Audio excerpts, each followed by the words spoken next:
एक बार प्रेम से बोलिए जीवित वाहन भगवान की जय।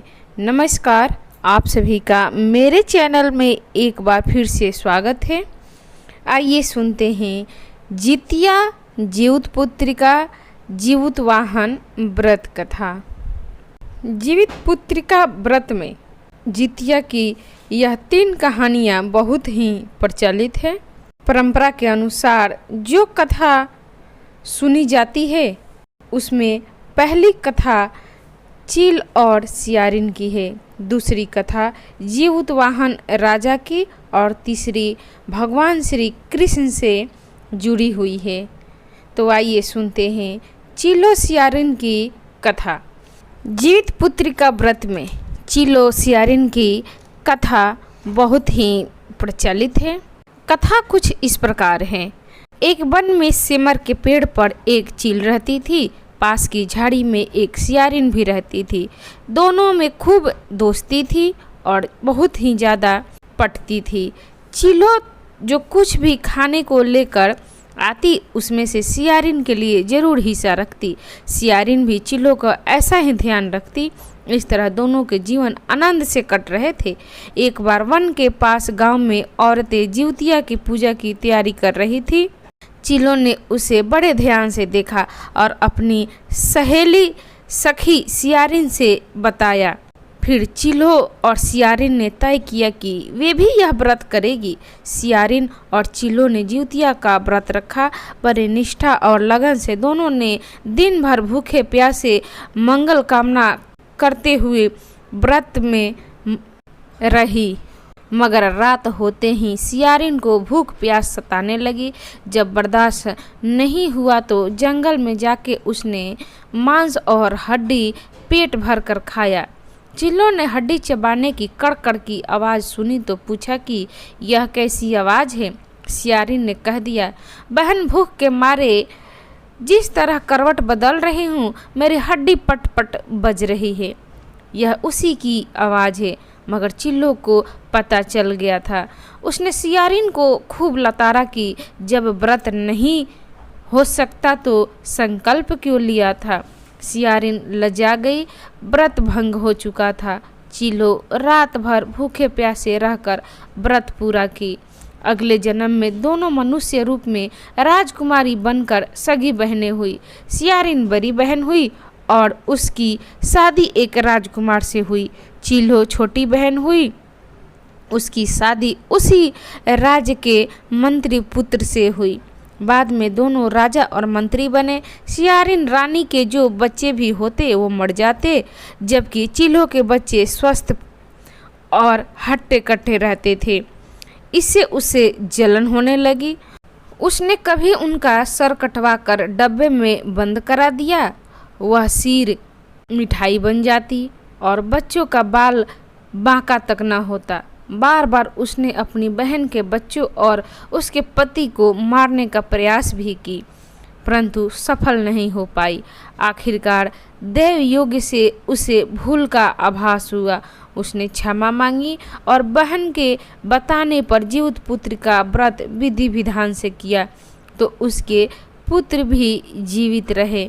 तो एक बार प्रेम से बोलिए जीवित भगवान की जय। जीवित भगवान की दूसरी कथा। गंधर्वों के राजा राजकुमार का नाम जीवित वाहन था। वे बड़े उदार और परोपकारी थे। जीवित वाहन के पिता ने वृद्धा अवस्था में वानप्रस्थ आश्रम में जाते समय उनको राज सिंहासन पर बैठाया, किंतु इनका मन राजपाट में नहीं लगता था।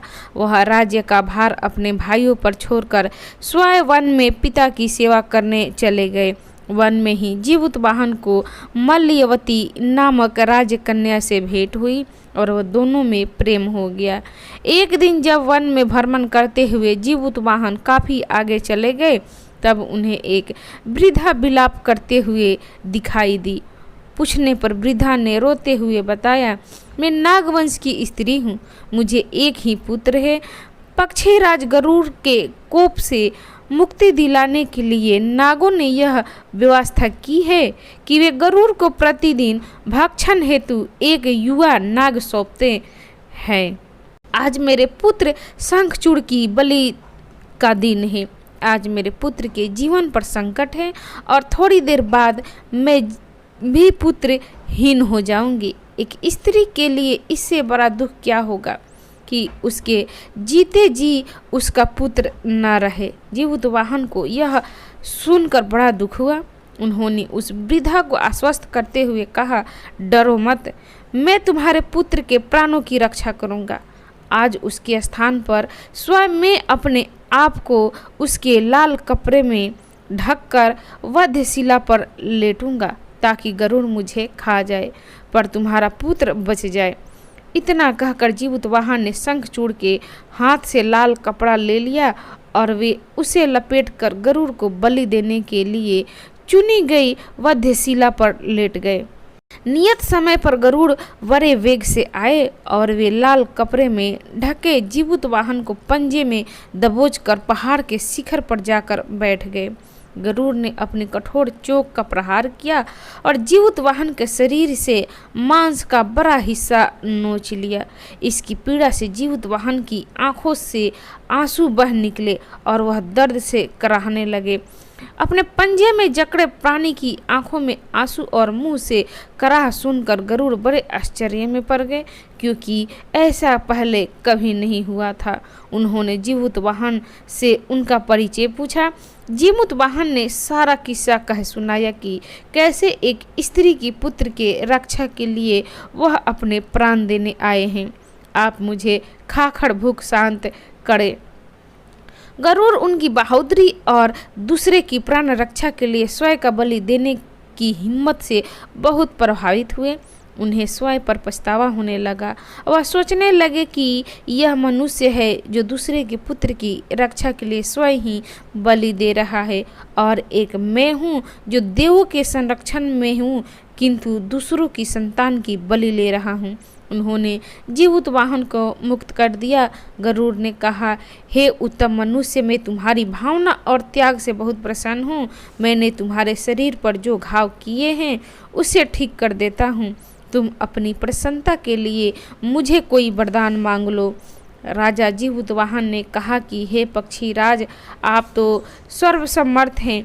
यदि आप प्रसन्न हैं और वरदान देना चाहते हैं तो आप सर्पों को अपना आहार बनाना छोड़ दें। आपने अब तक जितने भी प्राण लिए हैं उन्हें जीवन प्रदान करें। गरुड़ ने सबको जीवतवाहन दान दे दिया और नागों की बलि न लेने का वरदान भी दिया। इस प्रकार जीवतवाहन के साहस से नाग जाति की रक्षा हुई। गरुड़ ने कहा, तुम्हारी जैसी इच्छा वैसा ही होगा। हे राजा, जो स्त्री तुम्हारे इस बलिदान की कथा सुनेगी और विधि पूर्वक व्रत का पालन करेगी, उसकी संतान मृत्यु के मुख से भी निकल आएगी। तब से ही पुत्र की रक्षा हेतु जीवतवाहन की पूजा की प्रथा शुरू हुई। यह कथा कैलाश पर्वत पर भगवान शंकर ने माता पार्वती को सुनाई थी। जीवित पुत्रिका के दिन भगवान श्री गणेश, माता पार्वती और शिव जी की पूजा एवं ध्यान के बाद हर जीवतिया व्रत करने वाली माता बहन को कथा सुननी चाहिए। तो एक बार प्रेम से बोलिए, जितिया जीवित पुत्रिका जीवतवाहन भगवान की जय। तीसरी कथा, यह कथा महाभारत काल से जुड़ी है। महाभारत युद्ध के बाद अपने पिता की मृत्यु के बाद अश्वत्थामा बहुत नाराज था और उसने अंदर बदले की आग तीव्र थी, जिस कारण उसने पांडवों के शिविर में घुसकर सोते हुए 5 लोगों को पांडव समझकर मार डाला था, लेकिन वे सभी द्रौपदी के 5 संतानें थीं। उसके इस अपराध के कारण उसे अर्जुन ने बंदी बना लिया, उसकी दिव्य मणि छीन ली, जिसके फलस्वरूप अश्वत्थामा ने उत्तरा की जन्मी संतान को गर्भ में मारने के लिए ब्रह्मास्त्र का उपयोग किया, जिससे निष्फल करना नामुमकिन था। उत्तरा की संतान का जन्म लेना आवश्यक थी। इस कारण भगवान श्री कृष्ण ने अपने सभी पुण्यों का फल उत्तरा की अजन्मी संतान को देकर उसको गर्भ में ही पुनः जीवित किया।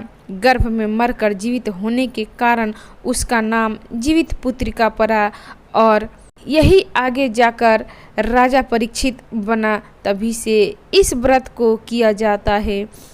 तो भक्तगण, ये थी जीवित पुत्रिका की 3 कथाएं एक साथ आपको कैसी लगी? अच्छी लगी तो इसे लाइक करें, शेयर करें, मेरे चैनल को सब्सक्राइब करें और कथा सुनने के लिए आप सभी का धन्यवाद। नमस्कार। जीवत वाहन भगवान की जय।